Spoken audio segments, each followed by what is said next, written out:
ঈদের সময় কি একটু ঘোরাঘুরি না করলে হয়, তাই জন্য দুপুরবেলা খাওয়া দাওয়া সেরে সবাই মিলে সন্ধ্যার আগ মুহূর্তে বেরিয়ে গেছিলাম মেলায় যাব। কিন্তু কপাল খারাপ থাকলে যা হয়, যখন বাজার বন্ধ যায় তখন শুনি যে মেলা ভেঙে গেছে। পরে কি আর করার, যেহেতু ছোট ছোট বাচ্চাদেরকে নিয়ে গেছে, তাদেরকে একটু সান্ত্বনা দেওয়ার জন্য আপু বললো যে যাও নার্সারি থেকে ঘুরে আসি, তাহলে বাচ্চাদের মন খারাপ হবে। তা যে নার্সারি থেকে ঘুরে আসার সময় ফুচকা খাবো, আর সেই উদ্দেশ্য করে আমরা সবাই একটা অটোতে উঠে পড়লাম। আর আমার ভাই বোন যে খেতে হইতো, এখানে সবাই আছে আর আমাদের বাচ্চা কাচ্চা মিলে সর্বমোট আমরা 9 জন। সবাই মিলে যখন অটোতে উঠলাম তখন দেখলাম যে একটা অটোই পুরো ফিল আপ হয়ে গেছে। তারপর ওভারব্রিজ পার হলাম, আর ওভারব্রিজ পার হওয়া যে কি একটা কষ্ট। তবে যদিও বা আমার মেয়েকে আমি কোলে নিই না, আমার দুই বোনে উল্টা পাল্টা করে কোলে দিয়েছিল, তাদের সাথে গেলে এই একটা সুবিধা, তারা জানে যে আমি একটু দুর্বল টাইপের, সেজন্য আমি আমার মেয়েকে নিয়ে একটু কমই হাঁটি, তারাই বেশিরভাগ ক্ষেত্রে কোলে নিয়ে হাঁটে। তবে নার্সারি পর্যন্ত আসার পর আমার ভাইয়ের বউ তারা কিন্তু শ্বশুর বাড়িতে চলে গেছিল। আমরা 3 বোন মিলে নার্সারিতে গিয়েছিলাম। আপু বলেছিল যে কিছু প্ল্যান্ট নিবে, তো সেই নার্সারিতে গিয়ে দেখে যে যা গাছ আছে তার বেশিরভাগ গাছই তার বাসাতে আছে। সে এমন কোন আনকমন গাছ খুঁজে পেল না নেওয়ার জন্য। তারপর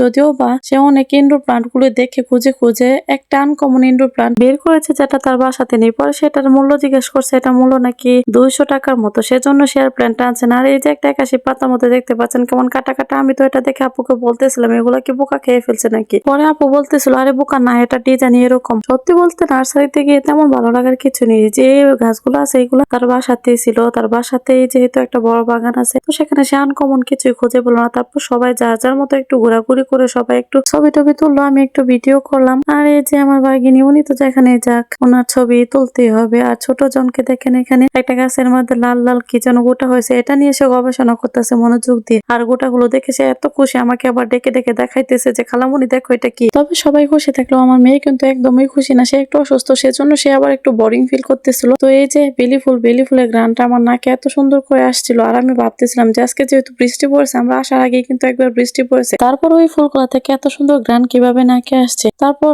পুরাটা নার্সারি ঘুরে ফিরে আমার বোন মেনলি এখানে আসছিল আসলে একটা গোলাপ গাছ নেওয়ার জন্য। তো গোলাপ গাছ কোথাও সে খুঁজে পেল না। তার বাসায় সব ধরনের গাছ থাকলেও ফুলের রানী যে গোলাপ, ওটা নাকি তার বাসাতে নেই। সেজন্য সে একটা গোলাপ গাছ আর আনকমন একটা ইনডোর প্লান্ট খুঁজছিল। তো আমি আবার ফাঁকি দিয়ে একটা জবা ফুল ছেড়ে নিলাম। আর এই যে কাঠগোলাপ, এই কাঠগোলাপটাও কিন্তু আপুর বাগানে আছে। আর আমি গতকালকে আসার সময় একটা কাঠগোলাপের ডাল নিয়ে আসছি। ফুল দেখতে না খুবই ভালো লাগে, তবে এই নার্সারিতে না ফুলের চাইতে ইনডোর প্ল্যান্ট অনেক বেশি। মানে যদি কেউ ইনডোর প্ল্যান্ট প্রেমী হয় তাহলে এই নার্সারিটাই বেস্ট। এখানে এত ইনডোর প্ল্যান্ট যা বলার বাহিরে। আর এই যে ইনডোর প্ল্যান্টটা আমার বোনের পছন্দ হয়েছিল, এই একটা ছোট্ট সিঙ্কোনিয়ামের মতো গাছ, এটা 200 টাকা করে চাই, সেজন্য সে আর আনছে না। আর আমি তো কখনো আনবই না, সে এগুলো এনে লাগাবে, তারপর আমি তার বাসা থেকে ডাল এনে আমার বাসায় লাগাবো। আমার বাসায় যে কয়টা ইনডোর প্ল্যান্ট আছে ওগুলো তার কাছ থেকে আনা। আর এই যে দেখতে পাচ্ছেন একটা বট গাছের মতো, এটা আমার বাসায় আছে, তবে এটার নাম আমি জানতাম না, সেজন্য লোকটাকে জিজ্ঞেস করলাম এটার নাম কি। বললো যে মার্বেল বট। ভালোই হলো, গাছটার নাম জেনে নিলাম। তারপর নার্সারি থেকে বের হয়ে ফুচকা খাইতে চাইছিলাম, আর আকাশ এত পরিমাণ খারাপ ছিল, মনে হচ্ছিল যে ঝড় আসবে, সেজন্য বাচ্চাদেরকে নিয়ে বাসায় চলে আসলাম। আর আজকের দিনটা পুরো বৃথা গেল।